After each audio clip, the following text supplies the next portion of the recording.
नमस्कार। बिहार की बात में आपका स्वागत है। मैं हूं पंकज कुमार। इस खास पेशकश में हम चर्चा करने जा रहे हैं कि बेटी बचेगी ही नहीं तो पढ़ेगी कैसे। ये बेहद गंभीर मसला है, इतना गंभीर कि पूरा बिहार दहला हुआ है। और यकीन मानिए, बिहार की इस घटना का जिक्र दिल्ली और सुदूर प्रदेश में भी हो रहा है। बड़ा सवाल यह है कि इस तरह की घटना घट गई और पुलिस काफी दिनों तक इसको इग्नोर करती रही। आखिरकार इग्नोर करने की वजह क्या थी? क्या पुलिस अब अपने प्रोफेशनल तरीके से काम करना बंद कर चुकी है? ये एक बड़ा सवाल है, क्योंकि मां चिल्लाती रही, परिजन चिल्लाते रहे, लड़की बेहोश रही, अस्पताल में भर्ती रही, लेकिन परिजन को मौका पाते ही सूचना नहीं दी गई। काफी देर के बाद, 2-3 दिनों के बाद उनको सूचना दी गई और इसको लेकर के परिजनों में काफी नाराजगी है, गुस्सा भी है। और आलम यह है कि कई सारे छात्र संगठन, परिजन अब सड़कों पर उतर आए हैं। तो इस बारे में हम गंभीर चर्चा करने जा रहे हैं कि आखिरकार पुलिस से चूक हुई तो हुई क्यों। सवाल यह भी बड़ा है कि गर्ल्स हॉस्टल, जहां पर लड़कियों को रखा जाता है, वो हॉस्टल में रहती हैं, अलग अलग एग्जाम्स की तैयारी करती हैं। अगर लड़कियां हॉस्टल में ही सुरक्षित नहीं रहेंगी तो रहेंगी कहां? सवाल इससे भी बड़ा यह है कि जब लड़की बेहोश पाई गई, उसको एक के बाद दूसरे, दूसरे के बाद तीसरे हॉस्पिटल में दाखिला कराया जाता रहा, तब भी पुलिस को सूचना क्यों नहीं दी गई? बड़ा सवाल है। और इससे भी गंभीर सवाल है, जब पुलिस इस बात की जानकारी पा चुकी थी, फिर पुलिस यौन शोषण के मसले को पूरे तरीके से खारिज क्यों करती रही? खारिज क्या एक प्राइवेट डॉक्टर के सलाह पर करती रही? गंभीर सवाल है। पुलिस ने इस थ्योरी पर ज्यादा जोर क्यों दिया कि लड़की ने सुसाइड किया? पुलिस के पास यह थ्योरी कहां से आ गई कि गूगल सर्च में वो स्लीपिंग पिल्स के बारे में ज्यादा सर्च करती थी, इसलिए ओवरडोज की वजह से उसकी मौत हो गई? ये सारे ऐसे सवाल हैं जिनके जवाब सिर्फ मैं ही नहीं मांग रहा हूं, बल्कि पूरा बिहार मांग रहा है। सवाल गंभीर है। और उससे भी गंभीर सवाल यह है कि जो नेग्लिजेंट ऑफिसर्स थे, जिन्होंने पूरे इन्वेस्टिगेशन में इररेस्पॉन्सिबल रवैया अपनाया, उनके खिलाफ क्या कोई कार्रवाई होगी? यह एक बड़ा सवाल है और इस सवाल की चर्चा हम जरूर करेंगे। लेकिन पहले आपको दिखाते हैं कि कैसे परिजन इसको लेकर के सड़कों पर गुहार लगा रहे हैं और बिहार में क्या अलग अलग घटनाएं हो रही हैं, वो भी आपको दिखाते हैं। कोचिंग संचालक क्या कर रहा था उसके बेटी को पूरे बिहारवासी, भारतवासी से जवाब मांगते हैं भाई कि आप लोग बताइए को न्याय मिलना चाहिए कि नहीं। क्या कारण था कि 2 दिन के बाद उसके बाबूजी को खबर किया गया? डॉक्टर सतीश ने कि तुमको जो करना है कर लो। बच्ची सर जब होश में आई, सर उसकी माँ जब बगल में बैठी थी तो बच्ची हाथ पकड़ के अपनी माँ से रो रही थी, कह रही थी कि मेरे साथ गलत हुआ है। और इन डॉक्टरों ने क्या किया कि आनन फानन में माँ बेटी को अलग कर दिया, परिजनों को अलग कर दिया। सर माँ को बात नहीं करने दिया है बेटी से। हम बोलते हैं सर, खाना तो हमको किसी को दरोगा बेटी गाती दरोगा हुई थी, यही धरती से आई है, यही धरती पर गिरी है, माँ से सीना के दूध पी है, यही सीना के दूध के मुलाजिम नहीं रखी। कोई माँ को कोई माँ रो रही है और उसको बिक जा रहे हैं, बेटी नहीं है। जी हाँ, तो ये आपने सारी बातें सुनी, लेकिन देखिए कि जो सत्ताधारी दल है वो इस घटना के बाद क्या करने में जुटी है, ये भी मैं आपको दिखाना चाहता हूँ। एक तरफ दिल्ली में, जी हाँ, बिहार के ही नेता जो कि राष्ट्रीय अध्यक्ष पद के लिए नामांकन भर रहे हैं, उन पर फूलों की बारिश हो रही है, जबकि यकीन मानिए इसी पार्टी की सत्ता बिहार में चल रही है।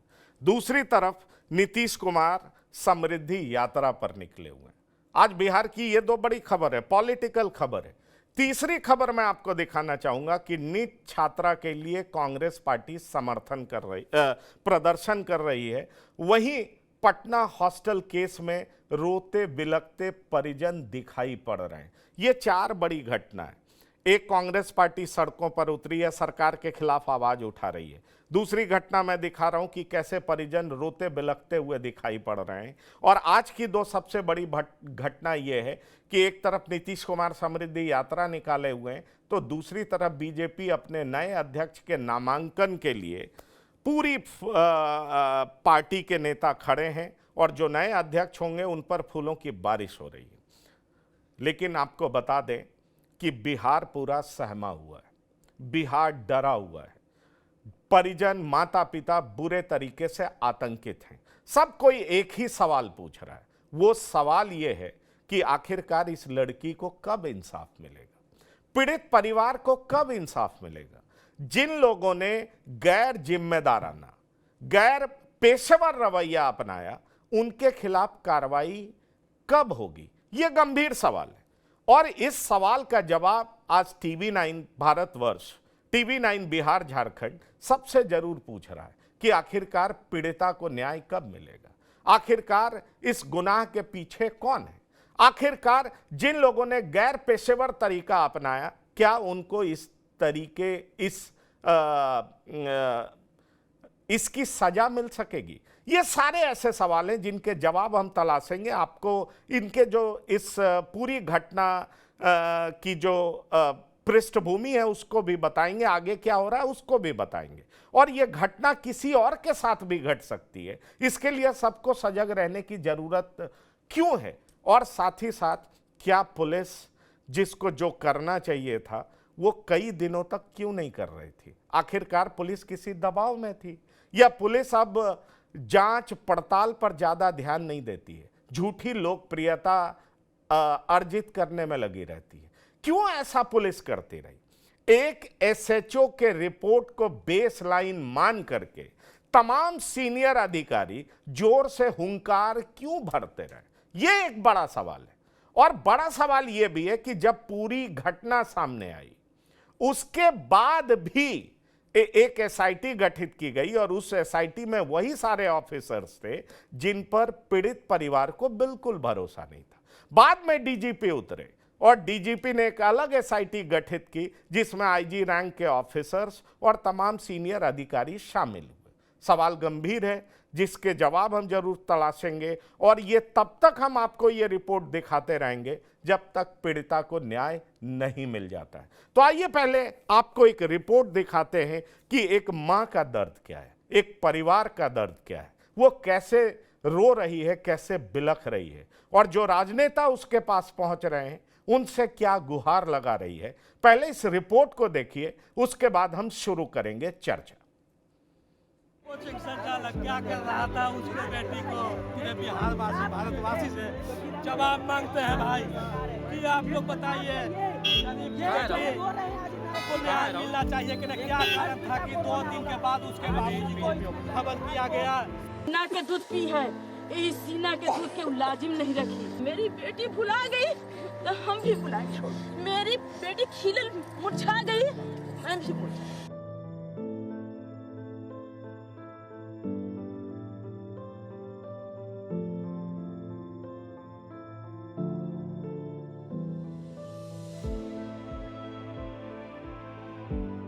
पटना के शंभू गर्ल्स हॉस्टल की उस शाम ने सिर्फ एक घर नहीं तोड़ा, उसने एक माँ की पूरी दुनिया उजाड़ दी। जिस बेटी को गोद में सुलाकर बड़े सपने देखे गए थे, वही बेटी 6 जनवरी की रात अपने कमरे में बेहोश पाई गई।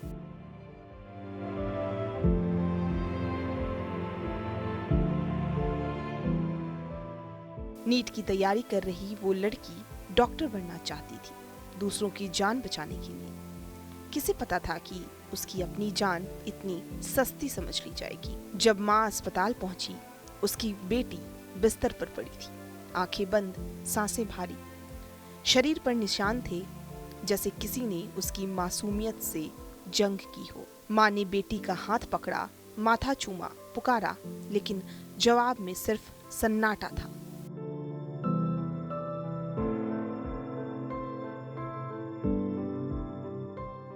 माँ का दिल कह रहा था, ये बीमारी नहीं है, ये कुछ और ही है, बहुत डरावना। डॉक्टरों की निगाहें झुकी हुई थी। किसी ने कहा, बच्ची बहुत डरी हुई है, उसके साथ कुछ गलत हुआ है। माँ बाप ने सवालों की बारिश कर दी, मगर जवाब सूखे पत्तों की तरह उजड़ते रहे। तभी हॉस्टल की संचालिका और अस्पताल के लोग आए, पैसों की बात लेकर। जितना चाहें ले लीजिए। माँ की चीख निकल पड़ी, क्या पैसे से मेरी बेटी लौट आएगी? 3 दिन तक माँ हर पल अस्पताल के बाहर बैठी रही, दुआएं, आंसू और डर साथ लिए। लेकिन उधर सच्चाई को बचाने वाला सिस्टम सोता रहा। न हॉस्टल सील हुआ, न कमरा, न बिस्तर। सबूत मिटते रहे और माँ का भरोसा भी। जब पिता पहुंचे, बेटी थोड़ी देर को होश में आई। माँ ने कांपते होठों से पूछा, बेटा क्या तुम्हारे साथ कुछ गलत हुआ है? बेटी ने सिर हिलाया और रो पड़ी। माँ की रूह कांप गई और उसी पल उन्हें अस्पताल से बाहर निकाल दिया गया, जैसे उनकी पीड़ा अपराध हो।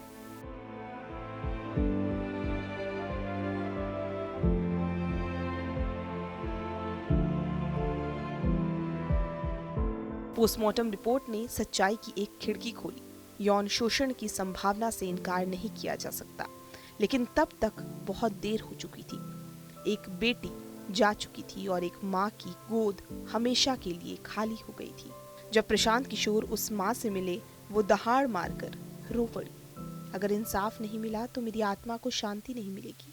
सीना के दूध पी है, यही सीना के दूध के लाजिम नहीं रखी। मेरी बेटी भुला गई तो हम भी भुलाए छोड़।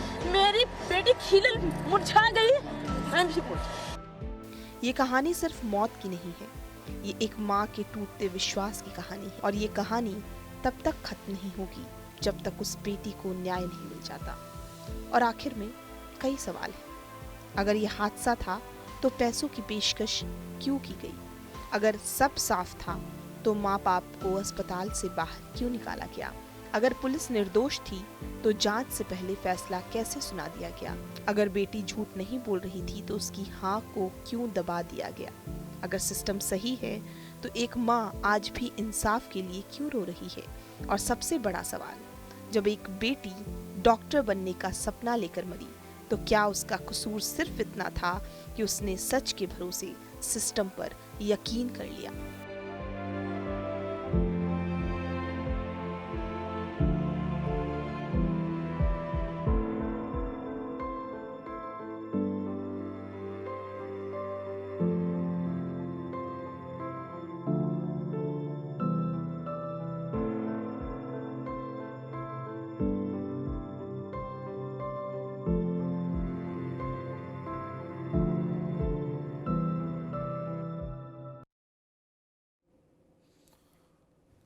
सवाल फिर वही है, और सवाल वही है कि क्या एक थ्योरी सेट करके गलत नैरेटिव सेट करना था? यह केस मेडिको लीगल केस है, और जब 6 जनवरी को पुलिस को सूचना मिली थी कि एक छात्रा संदिग्ध हालत में बेहोश मिली है, तो पुलिस को तत्काल मौके पर पहुंचकर कमरे को सील करना चाहिए था, हॉस्टल को सर्च करना चाहिए था और परिवार को सूचित करना चाहिए था। लेकिन पुलिस ने ऐसा नहीं किया। पुलिस को एफआईआर की प्रक्रिया शुरू करनी थी, फॉरेंसिक टीम को बुलाना था और अस्पताल में इलाज के दौरान किसी निष्कर्ष से बचना था। लेकिन पुलिस ये सब आगे बढ़ करके करती हुई दिखाई पड़ी। और सवाल ये भी है कि पुलिस ऐसा गैर पेशेवर रवैया किसी दबाव में अपना रही थी, पुलिस सच्चाई से भटका रही थी, उसकी कोई खास वजह थी? यह सवाल जरूर सब लोग जानना चाहते हैं और यह सवाल जरूर सब लोग पूछना चाहते हैं। क्या अगर एसएचओ रैंक के ऑफिसर ने एक बेसलाइन सेट कर दिया, पता नहीं किसी दबाव में या किसी वजह में, तो क्या उच्च अधिकारियों को भी इस एंगल के, इस केस के तमाम पहलुओं की जांच नहीं करनी चाहिए थी? यह एक बड़ा सवाल उठता है। गलती एक से हो सकती है, दूसरे से कैसे हो सकती है, तीसरे से कैसे हो सकती है, या चौथे से कैसे हो सकती है? मतलब बहुत साफ है कि क्या पुलिसिंग का रवैया बिल्कुल गैर पेशेवर था, गैर जिम्मेदाराना था, या पुलिस जानबूझ करके इसको भटका रही थी? सवाल कई हैं जिनके जवाब हम अपने तमाम एक्सपर्ट से पूछेंगे, उनके अनुभवों के आधार पर और पटना की जमीन पर हकीकत क्या है, इन तमाम चीज़ों के बारे में हम अपने मेहमानों से बात करने जा रहे हैं। क्योंकि पटना से सीधे हमारे साथ जो मेहमान जुड़ रहे हैं उनसे आपका परिचय करा दें। हमारे साथ डॉक्टर संजय कुमार, राजनीतिक विश्लेषक भी हैं, लेकिन मेडिको लीगल केस को बखूबी समझते हैं। इनका साइंस बैकग्राउंड भी है और तमाम ऐसे क्रिमिनल्स इन्वेस्टिगेशंस की फाइंडिंग्स क्या होती है, कैसे जांच की जाती है, कई ऐसे केसेस को इन्होंने बखूबी समझा और परखा भी है, इसलिए हम इनसे बात करेंगे।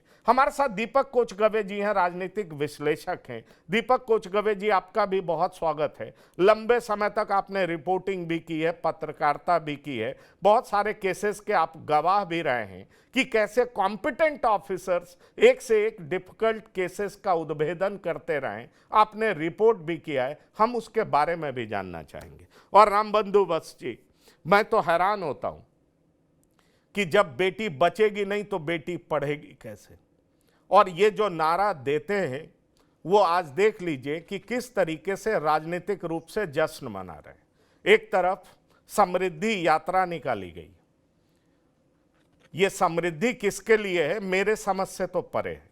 और दूसरी बात जो बेहद महत्वपूर्ण है वो ये है कि हर्षोल्लास के साथ नामांकन भरा जा रहा है, और ये दोनों वो पार्टियां हैं जो बिहार को शासन और प्रशासन दे रही हैं। तो सवाल यह है कि जिम्मेदारी किसकी? क्या जिम्मेदारी उनकी नहीं है? जिम्मेदारी उनकी भी है, और यह गंभीर सवाल है। सवाल यह है कि जिन लोगों ने इन्वेस्टिगेशन को भटकाया है, क्या उनकी अकाउंटेबिलिटी फिक्स नहीं होगी?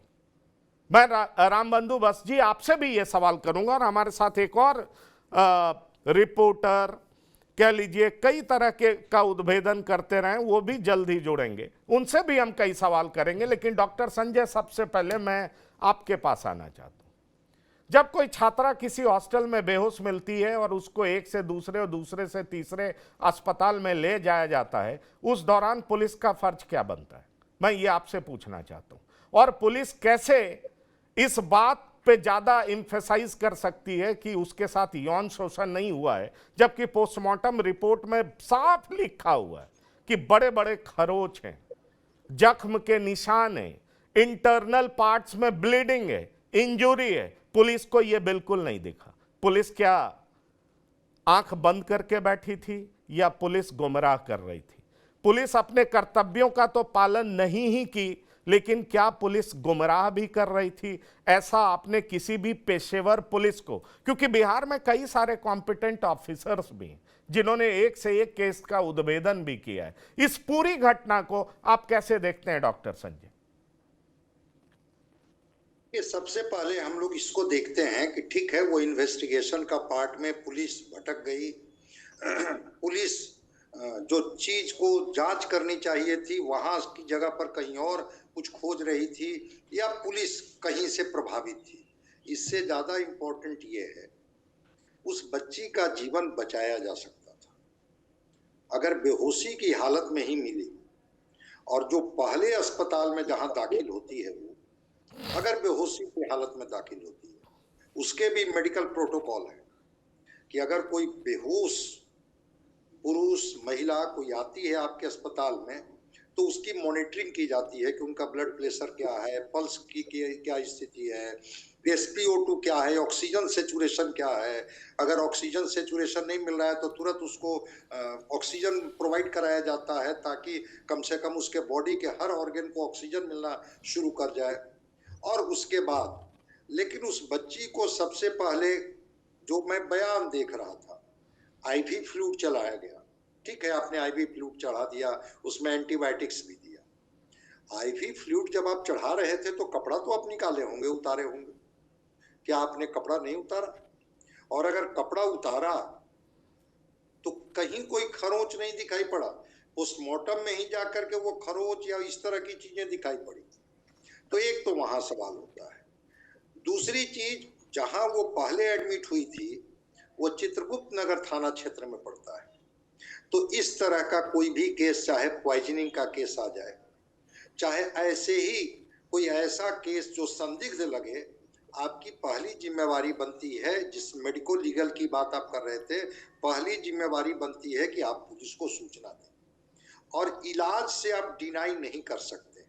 उसका जो फर्स्ट ट्रीटमेंट है, फर्स्ट एड जो है वो आपको प्रोवाइड करना है, चाहे उनके साथ परिजन हो ना हो, चाहे जिस अवस्था में आए। शायद उसके साथ ऐसा नहीं। फिर उसको रेफर किया गया प्रभात मेमोरियल में।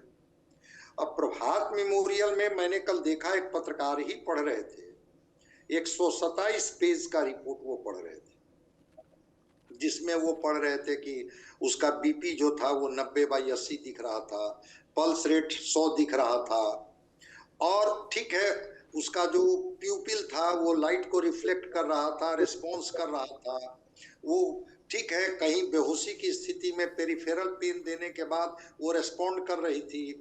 प्लांटर रिफ्लेक्स को लेकर के भी उन्होंने कहा, जो सेंट्रल नर्वस सिस्टम से है, कि प्लांटर रिफ्लेक्स जब वो नहीं कर रही थी तो बजाते सीटी स्कैन उसका हुआ, लेकिन सीटी स्कैन में उसके ब्रेन में चोट तो थी, लेकिन कोई ऐसा मेजर इंजरी नहीं था जिसकी वजह से उसका डेथ हो जाए।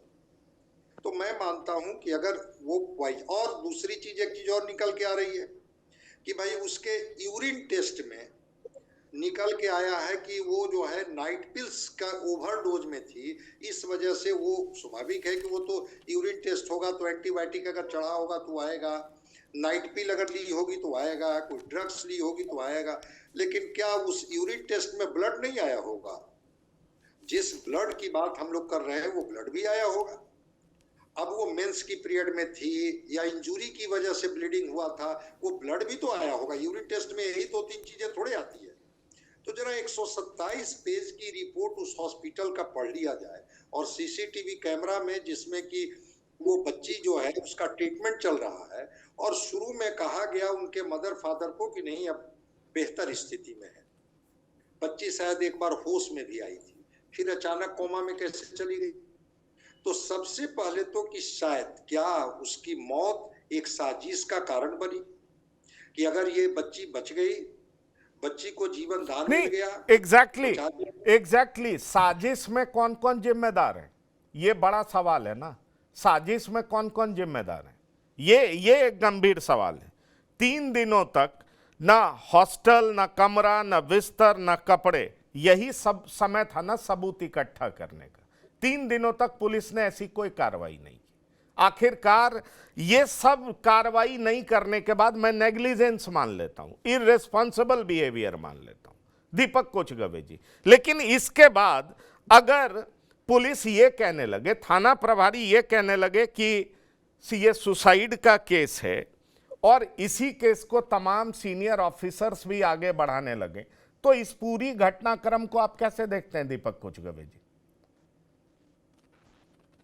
नहीं, जैसे आपने अभी बात की और संजय जी ने भी बताया मेडिकली क्या टेस्ट होना चाहिए था, बहुत सही बताया। मगर मैं एक चीज बताना चाहता हूँ, आपने आखिर पुलिस ने एक लाइन के उस एसएचओ के बात को बिलीव करके उसे सुसाइडल क्यों बताया? पहला, आपको पुलिस ने कभी पिछला इतिहास भी नहीं देखा। मुझे याद है कि 1980 के दशक में बॉबी मर्डर केस हुआ था बिहार में। उस दिन मैं गवाह था, मैं पत्रकार था, रिपोर्टिंग करता था। सिर्फ 4 लाइन की एक खबर छपी थी, और उस खबर में सीनियर एसपी किशोर कुणाल ने कब्र से उस बॉबी, श्वेत दिशा बॉबी की डेड बॉडी को निकाला और पोस्टमार्टम कराया, और उसके बाद जो अफरा तफरी मची, ये एक अलग उदाहरण था। उसमें मान लिया कि उसने कुछ खा लिया जहर, उसमें भी सुसाइडल की बात आ रही थी। मगर जिस तरह से सफेद पोस्ट लोग उसमें आए, बहुत बड़े बड़े लोग आए, तो सिर्फ एक पेपर की कटिंग ने उस बॉबी केस को कहां से कहां पहुंचाया, और फाइंडिंग्स भी क्या क्या आया। बहुत सारे ऐसे लोग राजनीति से वंचित हो गए, चुनाव लड़ने से वंचित हो गए। तो एक वो केस था, और एक ये केस मैं देखता हूं कि बिहार में आपने देखा होगा कि बिहार में 80 के दशक में बॉबी केस का उद्भेदन कैसे हुआ। उद्भेदन अगर पुलिस चाह ले तो तुरंत होना चाहिए। अगर उसने एक लाइन लिख कर दिया, it seems to be suicidal, अगर ये सुसाइडल, वो तो डॉक्टर है नहीं, कि वो कह देगा कि सुसाइड किया। It seems to be suicidal. उसकी पूरी जांच होनी चाहिए थी। और जहां तक ये हॉस्पिटल का मसला है, हॉस्पिटल में पहले अगर संदिग्ध परिस्थिति में कोई आता है तो पहली सूचना संबंधित थाने को दी जाती है। थानेदार आता है, मजिस्ट्रेट आता है, उसका स्टेटमेंट ठीक है। लेता है। ये कुछ बात नहीं हुई और इस बात को रंग दिया गया ओवरडोज का। चल अगर ये ओवरडोज का रन है, ठीक है, अगर ओवरडोज का है तो पोस्टमार्टम रिपोर्ट में वो सारी बातें आएंगी कि क्या है नहीं है। और आपने इसको करके जो लड़की, देखिए पंकज जी, आपने एक चीज कहा कि बहुत जल्द कब न्याय मिलेगा। अब उस माँ को और बाप को क्या न्याय मिलेगा? उसकी बेटी छोड़े आ जाएगी, न्याय मिलेगा, वो जेल में जाएगा। नहीं, पर जेल से दोषियों बेल को होगी। सजा तो मिलनी चाहिए ना, दोषियों को सजा तो मिलनी चाहिए। हमारे साथ संतोष सिंह जी हैं, लगातार कवर कर रहे हैं, मैं इनको देख भी रहा हूं सोशल मीडिया पे, बहुत तरह की बात ये कर रहे हैं जो कि और सनसनीखेज है और हैरान करने वाली है। आखिरकार बेटियां समाज की बेटियां होती, और जब कभी भी मैं ऐसा केसेस देखता हूं तो मैं हिल जाता हूं। मैं आपको बता सकता हूं कि बीच चुनाव में मुजफ्फरपुर में, चुनाव से पहले की घटना है शायद, मुजफ्फरपुर में ऐसे ही एक दलित बेटी की का रेप हुआ था और हत्या हो गई थी। मैंने पूरे तरीके से बिहार की बात में कवर किया था। आज भी बिहार में बहुत सारी राजनीतिक घटनाएं, लेकिन मेरी प्राथमिकताओं में वो बहुत नीचे। कोई अध्यक्ष बन जाए, कोई समृद्धि यात्रा निकल जाए, आम लोगों के समृद्धि जनजीवन पर उसका क्या असर पड़ता है? मुझे तो नहीं दिखाई पड़ता। किसी का नवीन अध्याय शुरू होता होगा, आम लोगों का तो पता नहीं डर से हालत खराब हो रहा होगा कि मेरी बेटियां सुरक्षित हैं भी नहीं है। संतोष सिंह जी, मैं यही पूछना चाह रहा हूं, आखिरकार पुलिस इतना गैर जिम्मेदाराना व्यवहार कैसे दिखा सकती? ये एक बड़ा सवाल है। और दूसरा सवाल है कि लोग सड़कों पर भी उतरे तो लाठी डंडे से उनको पीटा गया, और जो एम्बियंस में पुलिस की आवाज आ रही है, जरा उसको सुनिए तो समझ में आएगा कि ये दोषी, ये कल्प्रिट, इनकी हिम्मत कैसे कि सड़कों पर उतर आए, लेकिन 3 दिन तक पुलिस गैर हाजिर रहती है। ये सवाल है। हॉस्टल कमरा खुला रहा, 3 लोगों को हिरासत में लेकर छोड़ा गया, न फॉरेंसिक टीम आई, अस्पताल में इलाज के दौरान किसी निष्कर्ष पर पुलिस कैसे पहुंच गई? कैसे इस थ्योरी को एकदम आगे बढ़ के बताया जाने लगा कि ये तो सुसाइड का मामला है, ये तो सुसाइड का मामला। और एक अधिकारी ने जांच की, बरगलाया, भटकाया, तो सीनियर ऑफिसर्स क्या कर रहे थे? आपको नहीं लगता कि गलती एक जगह हो सकती है, 2 जगह हो सकती है, लेकिन 4-5 जगह क्यों हो रही है? क्या अब पुलिस इन्वेस्टिगेशन करना ही नहीं चाहती है? बिल्कुल एकदम कंक्लूजन पे पहुंच जाना चाहती है, और सबको लगता है कि भाई ऑपरेशन लंगड़ा चला दो, बुलडोजर चला दो, खुद ही पुलिस बन जाओ, खुद ही जज बन जाओ, खुद ही भगवान बन जाओ, और जल्दी जल्दी काम खत्म करो, मीडिया से ताली बटोरो और काम खत्म हो गया। संतोष जी, देखिए, इस पूरी घटनाक्रम को पिछले 2 दिनों से हम कवर कर रहे हैं। उससे पहले हमें लगा था कि इस घटना को लेकर उस तरीके की चीजें नहीं है जो कहा जा रहा है, लेकिन 2 दिन पहले हमें लगा कि नहीं, सच तो सामने आना चाहिए। देखिए, ये घटना में जो कुछ भी आप देख रहे हैं ना, उसकी एक बड़ी वजह यही है कि आप मान लीजिए कि जैसे हम पटना में आपके मित्र हैं, आप दिल्ली में हमारे मित्र हैं, कोई घटना घटी, हमारे परिवार आपके परिवार में थोड़ा कैजुअली चीजों को लेकर कर ये संतोष जी जरा देखिए। देखिए, पटना एसएसपी अगर 2-4 जिलों में अगर काम किए रहता, उनके पास अनुभव रहता, तो ये चीजें नहीं होती।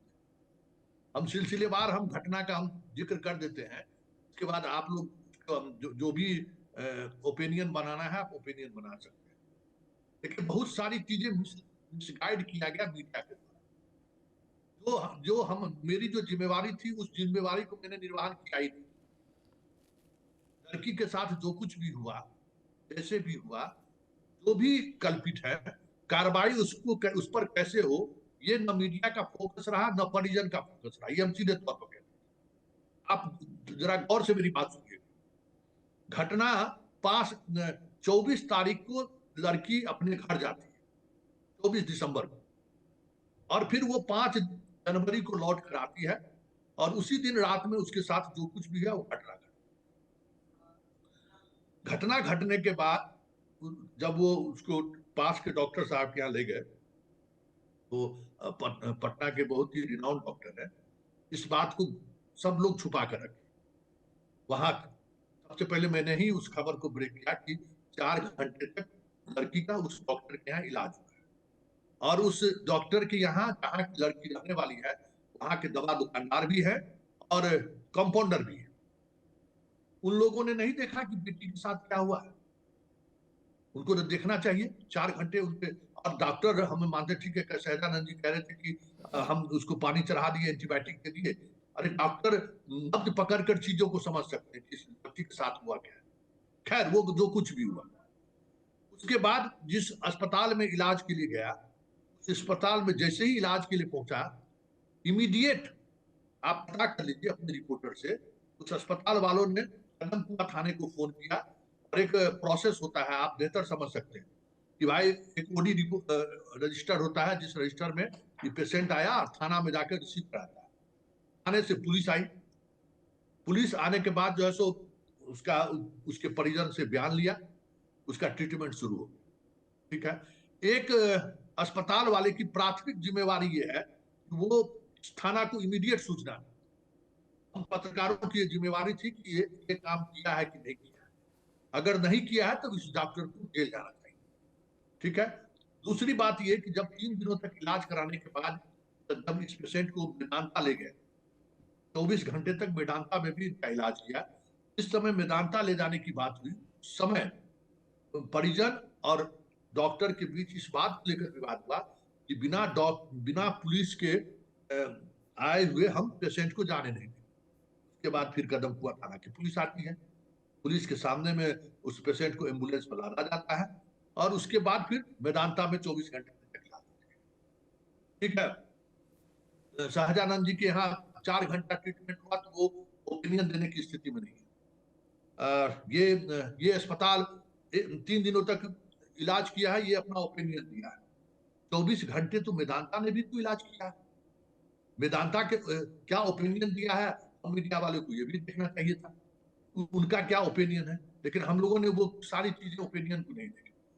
देखिए, एसपी से गलती यही हुआ, जो जहां तक हम समझ रहे हैं इस मामले में, जैसे हम आप चले गए एसपी को कह दिए, क्योंकि एक एसआईटी को एक हमारे पास वो चैट है, हम दिखा नहीं सकते हैं लेकिन वो चैट मेरे पास है। जिस डॉक्टर साहब के यहाँ इलाज हुआ है, पहला इलाज, और जहां ट्रांसफर किया गया है, उस डॉक्टर साहब के यहाँ से एक कन्वर्सेशन है चैटिंग का, जिसमें उन्होंने लिखा है कि ये पारिवारिक मामला है, मतलब दवा खाली है, पुलिस को सूचना नहीं दी। एसआईटी कल उसी के आधार पर छापेमारी की है जहानाबाद, और आप जान लीजिए कि जहानाबाद से 3 लोगों को उठाकर पुलिस पूछताछ कर। जहां तक घटना का सवाल है, जो सीसीटीवी का सवाल है, जो फुटेज का सवाल है, ये सब हमारे पत्रकारों को यही सवाल खड़ा करना है, भाई ये सीसीटीवी में मीडिया को जारी करें। भाई सीसीटीवी में जो सो लड़की रात में उसके घर में कोई रूम में कोई घुसा है कि नहीं घुसा है, क्योंकि उस दिन मात्र 3 लड़की आई थी, बाकी सारी लड़की छुट्टी पर थी। उस 3 लड़की में से 2 लड़की का और ये होना चाहिए। और देखिए, कल तो एक बड़ी लीड मिला है एसआईटी को, लड़की की डायरी बरामद हुई है और एक चैटिंग बरामद, वो उसमें बहुत सारी चीजें सामने आ रही है। देखिए, लड़की को न्याय मिले, लड़की के साथ इस स्थिति तक पहुंचने के लिए जिसने भी मजबूर किया है, उसको उस पर कार्रवाई होनी चाहिए, और थरली जोरदार कार्रवाई होनी चाहिए। लगे कि हाँ, बिहार पुलिस या बिहार की मीडिया ने इतना दबाव जरूर बनाया कि भाई इस स्थिति तक पुलिस अनुसंधान करने को पाता।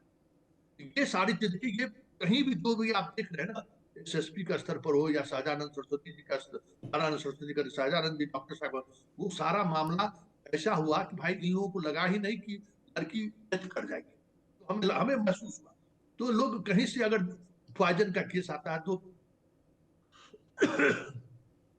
वैसे कैजुअली लोग कभी देते, अरे पुलिस के लफड़ा का है बढ़ा दीजिएगा। एसएसपी भी इसी लफड़ा पड़ गया, क्योंकि कदमकुआं थाने की पुलिस जब पहुंची, आप पता करिए अपने रिपोर्टर से एसएसपी के यहाँ कौन कौन लोग गए थे। इस मामले को ज्यादा हाईलाइट नहीं किया जाए। इससे ज्यादा हम आप बताने की स्थिति में नहीं है। बाकी जो एक पत्रकार के रूप में जो हमारे पास जानकारी थी वो जानकारी हमने आपको दिया। नहीं, पर संतोष जी, क्या आप ये कहना चाह रहे हैं कि परिजन को पता था? क्योंकि परिजन द्वारा ये आरोप लगाया जा रहा है कि पिता को 2 दिन तक बताया ही नहीं गया, पिता माता 2 दिन तक पहुंचे ही नहीं। इसकी हकीकत क्या है? गलत बात है, 110% गलत है। आप अपने रिपोर्टर को कहिए उस अस्पताल के सीसीटीवी में देखने के। कल हमने वो अस्पताल का सीसीटीवी देखा है इस समय में, और शहजानंद जी का वो बाइट सुनिए जिसमें शहजानंद जी कहे हैं कि उनके परिवार के जब तक लोग इंतजार हम करते रहे, परिवार के लोग आया तो वो लेके वहां गए। वहां के जो जिन्होंने एडमिट कराया है उसे एडमिट कराने के परिजनों का हस्ताक्षर है, इसलिए ये फैक्ट नहीं है। पुलिस आई है तो उसके परिजन से बात हुई है, परिजन ने उसको सुनाया है। परिजन ने भी यही कहा कि देखिए गुस्सा में कुछ कर ली है, थोड़ा मदद करिए, बेटी को पहले अस्पताल बचाने थे, समझ गए ये। और आप वो सारा फैक्ट है और ऑन रिकॉर्ड ये फैक्ट है, इस फैक्ट से कोई इनकार नहीं कर सकता है। नहीं, पर मैं एक सवाल आपसे और करना चाहूंगा। बहुत सारी बात आप कह रहे हैं, दोनों पक्ष लोगों को पता चलना चाहिए कि दरअसल जो चीजें फ्लोट कर रही हैं उसमें क्या सच्चाई है और हकीकत क्या है। हकीकत क्या है, मैं यही आपसे जानना चाह रहा हूं। और एक बड़ा सच जो पुलिस पहले से कह रही है कि overdose of drugs, sleeping pills, ये सारी बात, और पोस्टमार्टम में यह कहा जा रहा है कि यौन शोषण से इनकार नहीं किया जा सकता, फोर्सफुल पेनिट्रेशन की कोशिश हुई और उसके शरीर में बहुत तरह के खरोच हैं, यह पोस्टमार्टम रिपोर्ट कह रहा है।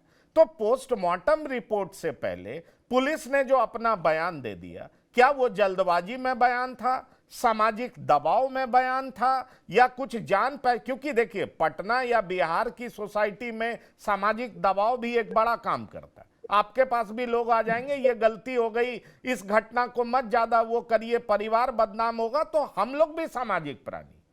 पर ये मौत तक पहुंच गया और मौत तक ये घटना पहुंच गई, फिर उसी की मां बहुत तरह की बात कर रही है। तो मैं इसलिए आपसे जानना चाह रहा हूं, और ये बेहद इंपॉर्टेंट है कि पोस्टमार्टम रिपोर्ट वो सारा चीज बयां कर रहा है कि उसके साथ बलात्कार हुआ, और आप जो कह रहे हैं उसमें भयानक कॉन्ट्राडिक्शन दिखाई पड़ता है। तो मैं यही बात जानना चाह रहा हूं आपके माध्यम से कि हकीकत है क्या? देखिए, हकीकत तो कहना बड़ा मुश्किल है क्योंकि हम वहां तो मौजूद थे नहीं। लेकिन एक बात बताइए, आप पंकज जी पत्रकार हैं, इतने दिनों से पत्रकारिता करते हैं, ये जो पोस्टमार्टम रिपोर्ट है वो क्या कर रहा है? पूरा रामायण कहानी आपने सुनाया और अंत में कहते हैं कि सीता किसकी जोड़ी। जब आप देख रहे हैं कि पेनिट्रेशन से लेके सारी चीजें आपने लिखी है, फिर ये भाई सीधा सीधा आप रेप लिख सकते थे, किस बच्ची के साथ रेप हुआ। आप किसी डॉक्टर से पूछिए, एम्स के डॉक्टर से, क्या इस तरीके से पोस्टमार्टम रिपोर्ट दी जाती है क्या? अरे भाई, आप क्लियर कट ओपिनियन दीजिएगा ना कि रेप हुआ या नहीं हुआ। आप संभावना व्यक्त कर सकते हैं, ऐसा भी हो सकता है और ऐसा भी हो सकता है। ऐसा कहीं पोस्टमार्टम रिपोर्ट आप कहीं देखे हैं? डॉक्टर, जबकि डॉक्टर सब बात लिख दिया है कि भाई पेनिट्रेशन हुआ है, ये भी है, वो भी है। अरे भाई, कौन दबाव बना रहा था आपको इस बात से लिखने से? कौन रोक रहा था? आज मान लीजिए एम्स में जो टीम गठित हुई है तो रिपोर्ट का ही विश्लेषण करेगी ना, बॉडी तो उनके सामने में नहीं है। तो क्या विश्लेषण करेगी? इन्होंने जो लिखा है कट मार्क्स या जो भी हो, वो इलाज के दौरान हुआ है या फिर रेप के दौरान? ये तो फर्स्ट हैंड इसको लिखना चाहिए। कितना इंजुरी है, सारा इंजुरी के एक एक चीज आप देखिए पोस्टमार्टम रिपोर्ट में बॉडी में मान लीजिए जहां जहां इंजुरी है, कि 1 इंच इतना लंबा, इतना डीप, ये इंजुरी किसी हार्ड चीज से है या शार्प चीज से है, आप इंडिकेट, यही पोस्टमार्टम रिपोर्ट है ना। आपने सरसरी तौर पर चीजों को लिख दिया। मेरा यही कहना है कि जिस डॉक्टर ने भी पोस्टमार्टम रिपोर्ट तैयार किया हो, जब इतने बड़े एविडेंस के साथ जब आप खुद लिख रहे हैं कि जबरन इस तरीके से चीजें की गई है, तो फिर बता क्या लिखने के लिए? लिखते थे सीधे कि भाई इनके लड़की के साथ रेप हुआ है, ये क्यों नहीं आप लिखे? और अगर लड़की के साथ नहीं, मैं संतोष जी आप हैरान हो जाएंगे, मैंने बहुत सारा सीबीआई केस भी रिपोर्ट किया, मैं आपको बता सकता हूं। तमाम मेडिको लीगल केस में जब डॉक्टर्स का ओपिनियन देना होता है तो आप जब शब्दावली सुनेंगे तो आप हैरान हो जाएंगे। वो क्या लिखेंगे, possibility of rape can not be denied, ये उनका तकिया कलाम होता है। ये बात आप जान लीजिए, वो दोनों एंड ओपन रखते हैं। और ये सिर्फ मैं पटना के डॉक्टर्स की बात नहीं कर रहा हूं, मैं बता सकता हूं कि सीबीआई के कई सारे ऐसे केसेस जो सीबीआई को हैंड ओवर हुआ। और बड़ा इंटरेस्टिंग है, मैं आपको बता सकता हूं, मैंने एक केस रिपोर्ट किया था, उसमें सिग्नेचर फॉर्ज कर दिया गया था। और सिग्नेचर फॉर्ज कर दिया गया था जिसके तमाम सबूत थे, फॉरेंसिक जांच की गई उसकी, और उसके बाद उसमें भी इसी तरह का शब्दावली था जिसके दोनों मतलब थे। जब दोनों मतलब हो जाते हैं, आप इस बात को समझिए, जब दोनों मतलब, जैसे आप ये समझिए कि कोई आपका घर है, मैंने इलीगली कब्जा कर लिया, अब कब्जा मेरा हो गया, इलीगली हमने कब्जा कर लिया और आपका सिग्नेचर फॉर्ज कर दिया। अब जब रिपोर्ट पहुंचेगा, किसी एक्सपर्ट को रिपोर्ट देना होगा, वो पॉसिबिलिटी ऐसा लिख देगा जिससे क्या होता है कि ये कानूनी पेचीदगियों में, कोर्ट कचहरी में ये उलझता रहता है। और ये एक बहुत बड़ा स्कैम भी था हैदराबाद में, एक एक्सपर्ट पकड़े भी गए थे, उस लैब में इस तरह की घटना होती थी। इसलिए मैं आपसे कह रहा हूं, डॉक्टर्स ये ओपन एंडेड रखते हैं, और कई लोगों से आप बात करेंगे तो वो कहेंगे ये हमारे डोमेन का चीज नहीं होता, हमने पॉसिबिलिटी बता दिया। अब ये पुलिस की जिम्मेदारी है कि वो इन्वेस्टिगेशन करे, तय करे कि दरअसल हुआ क्या। बताइए, आप बताइए पंकज जी, बाकी जो उस तरीके के सीधे सीधे रेप की घटना घटती है, जो मेडिकल लीगल लिखता है कि भाई ये हुआ ये हुआ, अगर मान लीजिए जिंदा रहने की स्थिति में तो सीधा देखते हैं। आप जो देखिए, अब एम्स के डॉक्टर उसको एग्जामिन करेंगे टीम, उसके बाद डीएनए टेस्ट हो रहा है लड़की का, तो सीमेन वगैरह या जो कुछ भी मिला है कपड़ा, उसका डीएनए टेस्ट हो रहा है, सारी रिपोर्ट आएगी तब सब। ये तो कहीं न कहीं इस तरीके की चीजें सामने आई ना, तो एक ओपिनियन बना। लेकिन सवाल वो नहीं है, सवाल ये है पंकज जी कि जिसने भी ये कुकृत्य किया है उसको सजा मिलनी चाहिए। और इसके लिए आप ठीक कह रहे हैं, मैं और मेहमानों के पास भी जाऊंगा, लेकिन एक सीधा सा सवाल है कि गर्ल्स हॉस्टल में रूम तक लड़कों को जाने की आज़ादी थी क्या? एक बड़ा सवाल है। हॉस्टल में जो लोग रहते थे वहाँ पे गार्ड्स होंगे, तमाम लोग होंगे, क्या लड़के की आवाजाही संभव थी क्या? क्या ऐसा चलन था क्या वहाँ पर? देखिए, जो सीसीटीवी है उस दिन का, उससे पहले का सीसीटीवी हम लोगों ने देखा नहीं है। सीसीटीवी में आसपास के लोगों से भी जो बातचीत है, दोनों तरफ का ओपिनियन समझ गए भाई। हाँ, लड़का आता भी था मतलब गेट तक या अंदर, लेकिन दोनों तरह का ओपिनियन।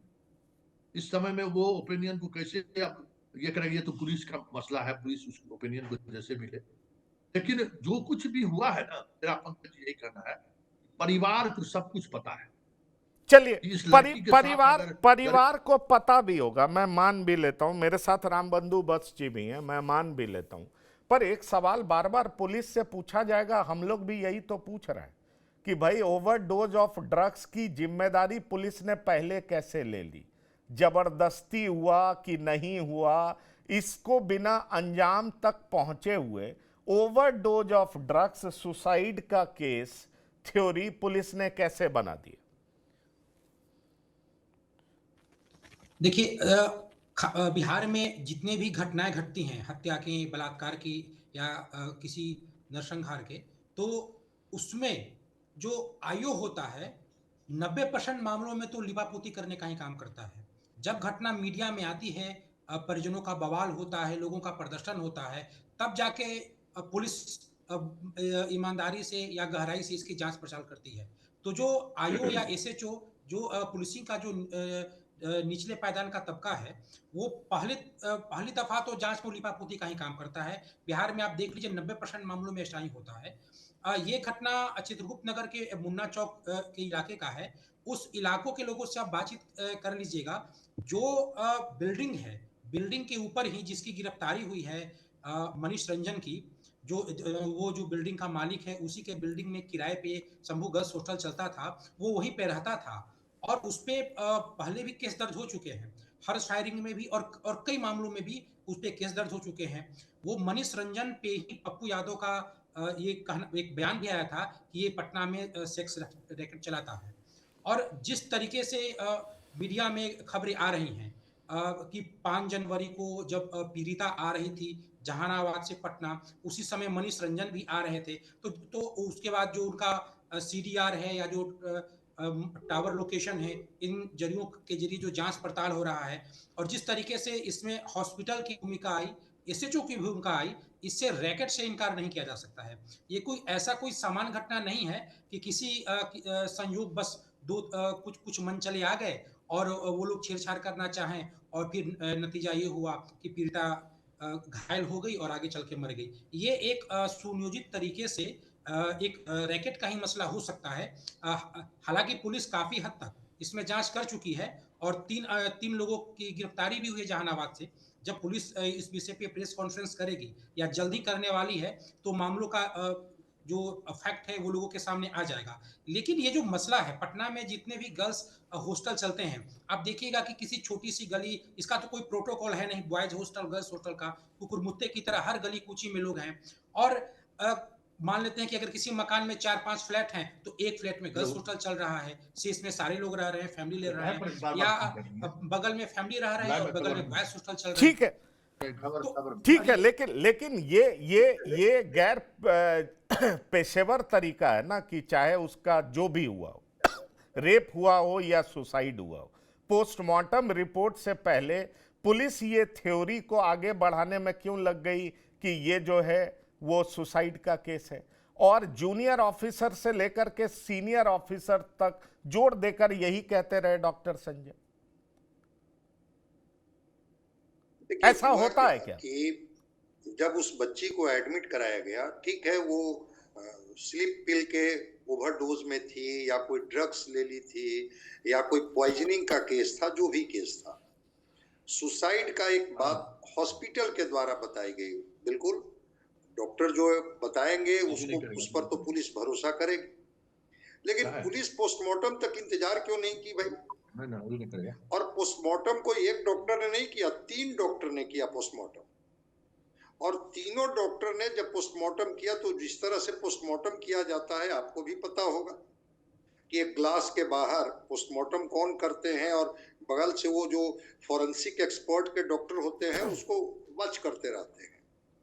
उसमें ये सारी चीजें आई कि वो बच्ची कैसे खरोंच उसके शरीर पर निशान मिले हैं, उसके जो प्राइवेट पार्ट्स में जो हैं वो चोट के निशान उनको मिले हैं, तो उसको भाषा उनकी वही होती है लिखने की जिस भाषा में उन्होंने लिखा। अभी बिसरा है ना उसका सुरक्षित, एम्स में भेजा गया है ना, जो पोस्टमार्टम रिपोर्ट इन 3 डॉक्टरों ने मिलकर के बनाया है, जो फॉरेंसिक साइंस के एक्सपर्ट होते हैं, जिनको की पोस्टमार्टम रिपोर्ट बनाने की जिम्मेवारी दी जाती है, जिन चिकित्सकों को, शायद एम्स के डायरेक्टर एब्सेंट थे, इस वजह से उस रिपोर्ट पर उन लोगों ने नहीं किया, वो आ गए होंगे तो निश्चित रूप से वो रिपोर्ट पर वर्कआउट वो कर लेंगे। लेकिन बिसरा तो अभी है ही ना, और बिसरा में भी सारी चीजें आ जाएगी कि कॉज ऑफ डेथ क्या था। कॉज ऑफ डेथ अगर पॉइजनिंग होगा तो मिल जाएगा, चाहे वो पॉइजनिंग ओवर डोज लेने से हो स्लीपिंग पिल्स का, चाहे वो पॉइजन खाने से हो या जिन कारणों से हो, या अगर ट्रॉमा की वजह से या जिसकी वजह से, जिस हम लोग कह रहे हैं कि फिजिकल असॉल्ट या उसके साथ जो सेक्सुअल असॉल्ट किया गया उसकी वजह से है, वो भी कॉज ऑफ डेथ में आ जाएगा, वो चीजें स्पष्ट हो जाएगी। मैं हमेशा इस बात के ये में हूं कि पुलिस शायद अगर ऑनेस्टली इसकी इंक्वायरी करती तो शायद तस्वीर कुछ और होती। पुलिस को जो वहां से जानकारी मिली हॉस्पिटल से, बस उसी थ्योरी पर वर्कआउट करने लगी कि थाना प्रभारी ने कहा सुसाइड का केस है, चलिए इसको सुसाइड का केस मान के इसको रखा। ठीक है, मुझे लगता है, और ये यही बात, क्योंकि संतोष जी कुछ बता रहे हैं, एक सवाल मैं इनसे जरूर ले लेता हूं, आता हूं दीपक कोचुगेवे जी। आपका तो आपने बॉबी कांड छेड़ दिया, वो तो और भी बहुत सनसनीखेज मामला था, पूरी बिहार की राजनीति बदल गई। पर संतोष जी, आपको लगता है जो भी हुआ वो सामाजिक दबाव की वजह से हुआ या पुलिस सब कुछ जान रही थी? कॉज ऑफ डेथ क्या है वो विसरा के बाद बहुत क्लियर हो जाएगा, पर इतना ज्यादा मामला तूल पकड़ रहा था और पुलिस तब भी अपने स्टैंड पे अड़ी हुई थी। क्या ये पुलिस से चूक हुई या पुलिस जानबूझ करके ऐसा कर रही थी? देखिए, इसको पंकज जी इस तरीके से देखिए, कोई स्ट्रिंगर जो है, कोई बड़ी घटना हो, आ जाए, उस पर आप लगातार दबाव बनाइए एजिटेटर, अरे क्या हुआ बताओ, क्या हुआ बताओ। जिसके जीवन में पहली बार उस तरीके की घटना घटी हो, तो वो मिसमैनेजमेंट होगा ही, खबर ब्रेक करने में कुछ न कुछ तकनीकी समस्याएं, तकनीकी नहीं मतलब वो कुछ न कुछ गलतियां होंगी। देखिए, पटना में पहला ये व्यक्ति है कार्तिकेय शर्मा कि बड़े जिले में 1-2 बरस भी एसपी नहीं रहा, सीधे लखीसराय जैसे जिले में एसपी रहा कुछ दिनों के लिए पूर्णिया में, और सीधे पटना भेज दिया। पटना मैच्योर्ड ऑफिसर जो डीआईजी लेवल पर पहुंचने वाले अफसर होते हैं, उस तरीके के अफसर को एसएसपी बनाया जाता है। तो वो सारी चीजों को उनके पूरे सर्विस पीरियड में इस तरीके के दर्जनों घटनाएं आती हैं, उसको हमको कैसे, अरे प्रेस कॉन्फ्रेंस करने की जरूरत नहीं था, मीडिया को एड्रेस करने की जरूरत नहीं था, अभी पोस्टमार्टम रिपोर्ट आया नहीं और आप मीडिया को बता दी। ये सारी चीजें हुई इस तरीके से जैसे माले भाई की है, चलो कैजुअली ले रहे हैं भाई, परिजनों चाहिए रहा है कि केस नहीं हो, चलिए हंगामा हो गया तो क्या हुआ, हम कह देते। इसी कैजुअली में अगर मैच्योर्ड ऑफिसर रहते तो इस तरीके की गलती नहीं करते। ये वाकई में उनको तो ऐसा नहीं है। देखिए, कार्तिकेय शर्मा के बारे में थाना बेचना हो या किसी केस में इधर ये करेक्टर नहीं है, पुलिस का भी नेचर होता है ना उस तरीके का। किशोर कुणाल जैसे एसएसपी थे, वो भी हत्याकांड मामले में उन्होंने खुलासा किया। तो कार्तिकेय शर्मा का कोई भ्रष्ट चोर पुलिस अधिकारी वाला लक्षण भी नहीं है, अच्छे पुलिस ऑफिसर सभी है, लेकिन अनुभव नहीं है।